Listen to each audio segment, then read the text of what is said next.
தந்தி TV நேயர்களுக்கு வணக்கம். இயக்குனர் சிவாவுடைய இயக்கத்தில் நடிகர் சூர்யா, திஷா பத்தானி, பாபி டியால், யோகி பாபு, ரெடின் கிங்ஸ்லே போன்ற பலர் நடித்து வெளியாகி இருக்க படம் தான் கங்குவா. இந்த கங்குவா படத்துக்கு இதுக்கு முன்னாடி ஒரு பெரிய எக்ஸ்பெக்டேஷன் கிரியேட் பண்ணாங்க. முக்கியமாக 2000 கோடி அடிக்கும், இந்த படத்தை பார்க்கும்போது நீங்கள் வாயை பொழந்துட்டு பார்ப்பீங்க அப்படின்ட்டு.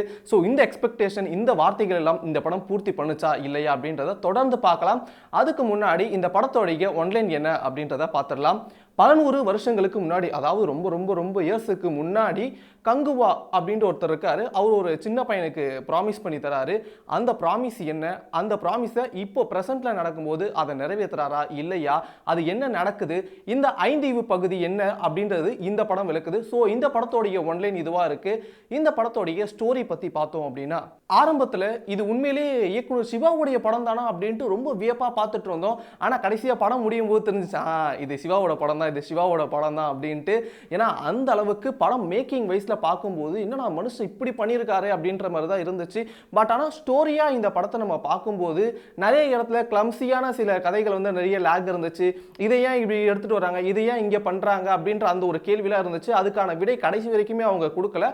அப்படியே அவங்க டிராகன் லேகியா கொண்டு போயிட்டு கடைசியா ஒரு செகண்ட் பார்ட்டுக்கான லீடோட முடிச்சிருக்காங்க. அது மட்டும் இல்லாம அடுத்ததா இந்த படத்தோடைய ஸ்கிரீன் பிளே, இவங்க ஸ்டோரி தான் இவங்க கிட்ட பெருசாக ஒன்றுமே இல்லை அப்படின்னு பார்த்தோம்னா, அந்த ஸ்க்ரீன் பிளேலையும் மேக்கிங்லையும் நம்மளை கொஞ்சம் எங்கேஜிங்காக கொண்டு போனாங்க. அதுக்கேற்ற மாதிரியான பிஜிஎம் டிஎஸ்பி அவர்கள் நிறைய இடத்துல பிச்சு உதறிட்டாரு. என்னப்பா மனுஷன் பிரித்து இருந்திருக்காரு அப்படின்ற அளவுக்கு மியூசிக்லாம் இருந்துச்சு. முக்கியமாக அந்த கங்குவா சாங்காக இருக்கட்டும், தலைவனை சாங்காக இருக்கட்டும், இதெல்லாம் அந்த பிளேஸ் பண்ண இடம் சூர்யாவுக்கும் அவருடைய அந்த பிஜிஎம்க்கும் ரொம்ப அற்புதமாகவே பொருந்துச்சு. இதை தாண்டி நிறைய இடங்கள்ல என்னென்ன ஓவரா சவுண்ட் இருக்கும், ரொம்ப காது கிழிதோ, அவங்க பேசுறதுக்கும் இதுக்கும் பிஜிஎம்க்கும் ரொம்ப காது கிழிதோ அப்படின்ற அந்த ஒரு ஃபீலுமே இருந்துச்சு. பட் ஆனால் ஓவராலாக பார்க்கும்போது இந்த படத்தில் மியூசிக் ஒரு பெஸ்ட்டான ஒர்க்கை கொடுத்துருக்காரு டிஎஸ்பி அவர்கள். அடுத்ததாக இந்த படத்தோடைய சினிமாட்டோகிராஃபி, அண்டர் கிரவுண்ட் வாட்டர் சீக்வன்ஸாக இருக்கட்டும், இந்த கடலில் நடக்கிற அந்த ஃபைட் சீக்வன்ஸாக இருக்கட்டும், மலைகளுக்கு நடுவில் இருக்க அந்த ஃபைட் சீக்வன்ஸாக இருக்கட்டும், இப்படி எல்லாமே ரொம்ப அழகாகவே கேமரா மூலியமாக கேப்சர் பண்ணி ஸ்க்ரீனில் சூப்பராகவே தந்திருக்காங்க. விஷுவலைஸாக பார்க்க இந்த படம் ரொம்ப சூப்பராகவே இருந்துச்சு. அது இந்த படத்துக்கு ஒரு மிகப்பெரிய பலத்தை கூட சேர்த்துதுன்னு சொல்லலாம். இது மட்டும் இல்லாமல் சினிமாட்டோகிராஃபி வைஸாக ஓவராலாக பார்க்கும்போது அவங்களுடைய ஒர்க் என்னப்பா மனுஷங்க இப்படி ஹார்ட் ஒர்க் பண்ணியிருக்காங்களே அப்படின்ற அளவுக்கு தான் பார்க்கும்போது இருந்துச்சு. இது எந்த அளவுக்கு பண்ணியிருக்காங்களோ அதே அளவுக்கு சிஜி ஒர்க் ரொம்ப சூப்பராகவே பண்ணியிருந்தாங்க. நம்ம சமீபத்தில் வந்த பெரிய பெரிய படங்கள் எல்லாம் பார்த்துருப்போம், என்னடா இது சிஜி ஒர்க்கு அப்படின்ற அளவுக்கு இருந்துச்சு. பட் ஆனால் இந்த படத்தை பார்க்கும்போது சிஜி ஒர்க் இவங்க மனுஷங்க பக்காவாக பண்ணியிருக்காங்கப்பா அப்படின்ட்டு தான் இருந்துச்சு. ஏன்னா முக்கியமாக இந்த முதல்ல வர சீனாக இருக்கட்டும், இந்த ஒரு சில இடங்கள் எல்லாம் இந்த புலியெல்லாம் காமிப்பாங்க, அதெல்லாம் பார்க்கும்போது இது சிஜி பண்ணதா இருந்தாலும் இதெல்லாம் கொஞ்சம் ரியலிஸ்டிக்காக இருக்கும்போது இது நமக்கு ஓவரா இது சிஜிலாம் பண்ணல அப்படின்ற அளவுக்கு நமக்கு தெரிஞ்சது. பட் ஆனால் ஓவராலாக இந்த படம் சினிமாட்டோகிராஃபி வைஸாகவும் இருக்கட்டும், சிஜி வைஸாகவும் இருக்கட்டும், ரொம்ப அருமையாக ஒர்க் பண்ணியிருந்தாங்க. அவங்களுடைய ஹார்ட் ஒர்க் இந்த படத்தில் பார்க்கும்போதே நமக்கு தெளிவாக தெரியுது.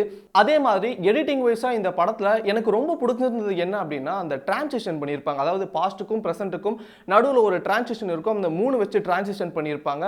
அது ரொம்ப சூப்பராகவே இருந்துச்சு பார்க்கும்போது. என்னப்பா இந்த ஒரு டிரான்சிஷன் நம்ம எதிரே பார்க்கலையே, கரெக்டாக அவங்க நடக்கிற அந்த சீனுக்கும் இதுக்கும் ரொம்ப அழகாகவே சிங்க் ஆச்சு. அந்த டிரான்சிஷன் ஒர்க் ரொம்ப சூப்பராக இருந்துச்சு. அதே மாதிரி பிரசன்ட்ல நடக்கும்போது சூர்யாவுடைய அந்த லுக்ல இருந்து காமிக்கும்போது இந்த ஒரு சில ட்ரெண்டிங்கான விஷயங்கள் எல்லாம் எடிட்டிங்ல வச்சிருந்தாங்க.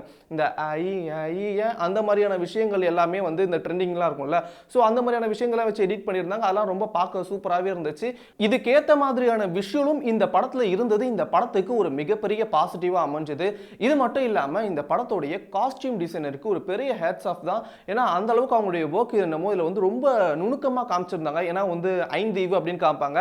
5 தீவுக்குமே ஒவ்வொரு கல்ச்சருக்கும் ஒவ்வொரு வேலை இருக்கும், அவங்களுடைய வாழ்வியல் ஒவ்வொரு மாதிரி இருக்கும். அதை கதையாக தான் சொல்லுவாங்க, விஷுவலைஸாக காமிக்க மாட்டாங்க. ஸோ இப்படி இருக்கும்போது ஒவ்வொரு கல்ச்சருக்குமே, அதாவது ஒவ்வொரு தீவுக்கும் இருக்க மக்களுக்கு ஒவ்வொரு மாதிரியான ட்ரெஸ்ஸு, அதில் வர அந்த நுணுக்கங்கள், இதெல்லாமே ரொம்ப அருமையாக ஒர்க் அவுட் ஆயிருந்துச்சு. முக்கியமாக சூர்யா அவர்களுக்கு அந்த காஸ்டியூம், இந்த கங்குவா அப்படின்ற அந்த பாஸ்ட் நடக்கிற அந்த காஸ்டியூமாக இருக்கட்டும், அவர்களுடைய அந்த டோன், மேக்கப் டோனாக இருக்கட்டும், இது எல்லாமே பார்க்க ரொம்ப ரியாலிஸ்டிக்காகவே இருந்துச்சு. என்னப்பா இவ்வளோ நாள் பேசிட்டே இருக்கியே, இந்த படத்தோடைய ஹீரோ சூர்யாவை பற்றி எதுவுமே பேசலையே அப்படின்னு கண்டிப்பாக கேட்பீங்க, எனக்கு கேட்குது. இந்த படத்தோடைய மிகப்பெரிய பாசிட்டிவ் சூர்யா. ஏன்னா இவருடைய நடிப்பு அப்படின்றது ஒவ்வொரு படத்துலையும் ஒவ்வொரு மாதிரியான வேரியேஷன் இருக்கும் அப்படின்னு சொல்லி நம்ம நிறைய பார்த்துருப்போம். ஏன்னா இந்த படத்தில் வந்து இவர் வேற மாதிரி ஒரு பரிமாணத்தில் நம்ம இருப்பார் அப்படின்னு நினச்சிருப்போம். பட் ஆனால் அந்த மாதிரி எதுவுமே இல்லாமல் இதுக்கு முந்தைய படங்கள் அவர் எப்படி பார்த்தோமோ அதே மாதிரி தான் இருந்துச்சு. நீங்கள் நிறைய பேர் சொல்லுவாங்க சூர்யா வந்து இதில் வேற லெவலில் நடிச்சிருக்காரு, புதுசாக நடிச்சிருக்காரு அப்படின்ட்டுலாம் இல்லை. எனக்கு பார்க்கும்போது பர்சனலாக எப்படி ஃபீல் ஆச்சு அப்படின்னா இவர் எப்பவும் போல அந்த படத்தில் பார்த்த மாதிரி தான் வந்து இந்த படத்துலையுமே வந்து நடிச்சிருக்காரு. பட் ஆனால் இதில் வந்து பயங்கரமாக ஹார்ட் ஒர்க் போட்டிருக்காரா அப்படின்னு கேட்டிங்கன்னா ஃபிசிக்காக உடம்பு அவரை ஏற்றுற அந்த ஒரு ஃபிசிக்காக வந்து ரொம்ப ஹார்ட் ஒர்க் பண்ணி நல்லா மெயின்டைன் பண்ணி கரெக்டாக அந்த ஸ்க்ரீன் ப்ரெசன்ஸில் நல்லா இருந்துச்சு. பட் ஆக்டிங் வைஸில் எனக்கு புதுசாக எதுவுமே தெரியல. உங்களுக்கு எதாவது தெரிஞ்சது இந்த படத்தில் வந்து இது வந்து சூப்பராக இருந்துச்சு, இது வந்து சூப்பராக இருந்துச்சு அப்படின்னு நீங்கள் எதாவது நினச்சிங்க அப்படின்னா அதை நீங்கள் கீழே கமெண்ட் பண்ணலாம். அதே மாதிரி திஷா பதானி இந்த படத்துடைய ஃபர்ஸ்ட் ஹாஃபில் தான் வந்து வராங்களே, அதுவும் வந்து கொஞ்சம் இடத்துல தான் வராங்க. இவங்களுக்கும் நம்ம நிறைய ஃபைட் சீக்வன்ஸு அது இது இருக்கும்னு நினச்சோம். பட் ஆனால் அது எதுவுமே இல்லை. அதே மாதிரி இந்த ரெட் கிங்ஸ்லேவாக இருக்கட்டும், யோகி பாபுவாக இருக்கட்டும், இவங்க ரெண்டு பேருமே இந்த படத்தில் இருக்கும்போது ஆரம்பத்தில் பார்க்கும்போது பயங்கரமாக காமெடி இருக்கும் போல அப்படின்னு நான் நினச்சேன். பட் ஆனால் ரொம்ப காமெடியை வந்து புஷ் பண்ணி தள்ளு தள்ளு தள்ளு தள்ளு தள்ளு காமெடியை தள்ளு அப்படின்ற மாதிரி தான் இந்த படத்தில் இருந்துச்சு. இவங்களுடைய காமெடியும் இந்த படத்தில் பெருசாக ஒர்க் அவுட் ஆகுது ஒரு பெரிய நெகட்டிவாக இந்த படத்தில் இருக்கு. அது மட்டும் இல்லாமல் KS ரவிக்குமாரா இருக்கட்டும், நடராஜன் நட்டியா இருக்கட்டும், கருணாசா இருக்கட்டும், இவங்கள மாதிரியான மற்ற அதர் கேரக்டர்லாம் பார்த்தீங்கன்னா அவங்களுடைய ஒர்க் என்னமோ அதை வந்து பக்காவாக பண்ணிட்டு போயிட்டாங்க. அது மட்டும் இல்லாமல் இந்த படத்தில் எமோஷன் நிறைய இடங்கள்ல கனெக்டே ஆகலை. முக்கியமாக சூர்யாவுடைய நடிப்பு அவருடைய ஸ்க்ரீன் ப்ரெசன்ஸ் வரும்போது அவருடைய எமோஷன் வரும்போது நமக்கு நல்லா கனெக்ட் ஆச்சு. பட் ஆனால் அவருக்கும் அந்த சின்ன பையனுக்கும் உள்ள இருக்க அந்த பாண்டிங் வந்து பெருசாக கனெக்டே ஆகலை. இந்த மாதிரியான கனெக்ஷன்லாம் இல்லாதது இந்த படத்துக்கு ஒரு மிகப்பெரிய மைனஸாகவே அமைஞ்சிருச்சு. ஏன்னா இவங்க ரெண்டு பேருக்குள்ள நடக்கிற அந்த கான்வர்சேஷனாக இருக்கட்டும், இவங்க ரெண்டு பேருக்குள்ள அந்த பாண்டிங் தான் இந்த படத்துடைய கதையாகவே வந்து ஆரம்பத்தில் இருந்து இருக்கு. ஏன்னா பாஸ்ட்லேயும் இப்படி தான் இருந்தது, ப்ரெசென்ட்லேயும் இவங்க இப்படி தான் காமிச்சாங்க. ஸோ இந்த ஒரு எமோஷன் கனெக்ட் இந்த படத்தில் மிஸ் ஆனதால ஒரு பெரிய மைனஸாகவே இந்த படத்துக்கு அமைஞ்சிருக்கு. இந்த படத்தை பார்க்கும்போது எனக்கு ஓவராலாக எப்படி ஃபீல் ஆச்சு அப்படின்னா ஃபர்ஸ்ட் ஹாஃப் பார்க்கும்போது எப்படா முடிப்பீங்க, என்னடா இவ்வளோ இழுத்துட்டே போறீங்களே, அது என்ன கதை, என்ன சொல்ல வரீங்க அப்படின்றது எனக்கு ஃபர்ஸ்ட் ஹாஃப் வரைக்குமே புரியல.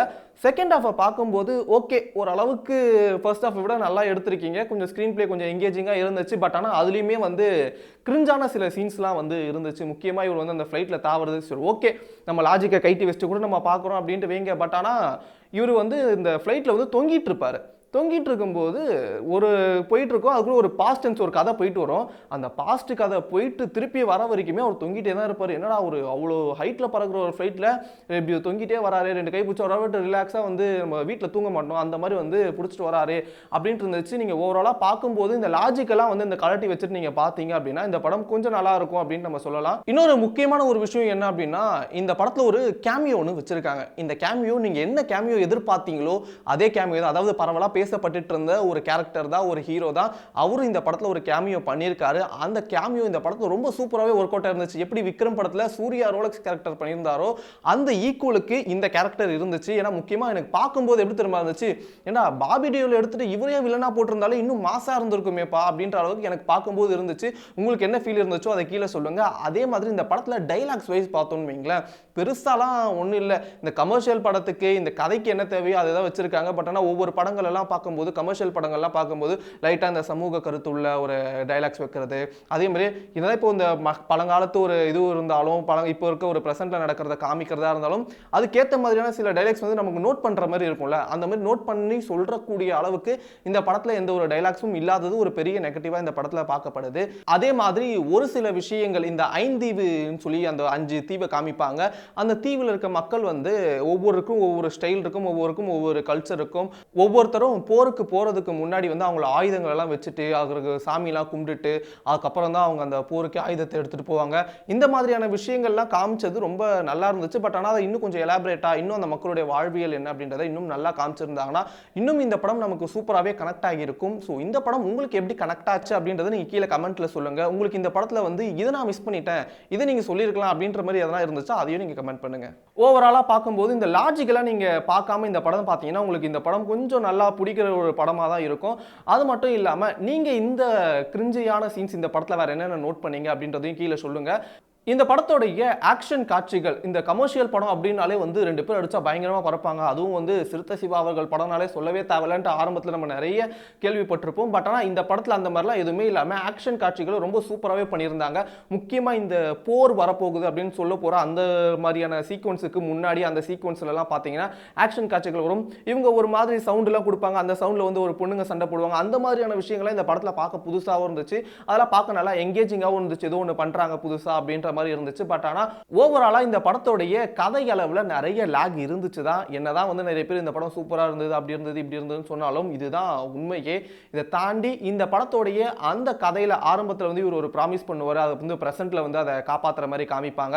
சரி இதெல்லாம் ஓகே. பட் ஆனால் ஸ்டார்டிங்கில் அந்த பையனுக்கு முழுசாக என்ன பண்ணாங்க அப்படின்றத நிறைய இடங்களில் இன்னும் கொஞ்சம் டீட்டெயிலாக அதை கொஞ்சம் இன்புட் கொடுத்து அதை கொஞ்சம் இன்னும் நல்லா டெவலப் பண்ணியிருந்தா இந்த படம் இன்னும் அருமையாகவே வந்திருக்கும். ஏன்னா ஓவராலாக பார்க்கும்போது இந்த படம் ஓகே, ஃபர்ஸ்ட் ஹாஃப் வந்து ஆவரேஜாக இருக்குது, செகண்ட் ஹாஃப் வந்து ஓகே, ஃபர்ஸ்ட் ஹாஃப் விட கொஞ்சம் நல்லா ஓகேவாக இருக்குது. பட் ஆனால் இந்த கிரிஞ்சியான அந்த ரொம்ப ட்ராமாட்டிக்கலான சீன்ஸ் எல்லாம் கொஞ்சம் கம்மி பண்ணியிருந்தாங்க அப்படின்னா இந்த படம் இன்னும் ரொம்பவே சூப்பராகவே வந்திருக்கும். ஸோ ஓவராலாக இந்த படத்தை இப்போ தியேட்டரில் பார்க்கலாமா வேணாமா அப்படின்னு கேட்டிங்கன்னா கண்டிப்பாக தியேட்டரில் பார்க்கக்கூடிய எக்ஸ்பீரியன்ஸ் பண்ண வேண்டிய ஒரு படம் தான். நான் ஆரம்பத்திலே சொன்ன மாதிரி தான், இதை ஃபஸ்ட்டு பார்க்கும்போது உண்மையிலே இது சிவா படமாப்பா அப்படின்னு நீங்கள் கேட்பீங்க. ஆனால் கடைசியில் பார்க்கும்போது இது சிவா படம் தான் அப்படின்ற அளவுக்கு நீங்கள் முடிவு பண்ணிடுவீங்க. ஸோ இந்த படத்தை நீங்கள் பார்த்துருந்தீங்க அப்படின்னா இந்த படம் எப்படி இருக்கு அப்படின்றது கீழே கமெண்ட் பண்ணுங்க. சோ இதே மாதிரி வேற ஒரு ரிவ்யூல சந்திக்கிறேன். தென் பாய் ஃப்ரம் விக்னேஷ் விக்கி. செய்திகளை உடனுக்குடன் தெரிந்து கொள்ள உடனே சப்ஸ்கிரைப் பண்ணுங்க.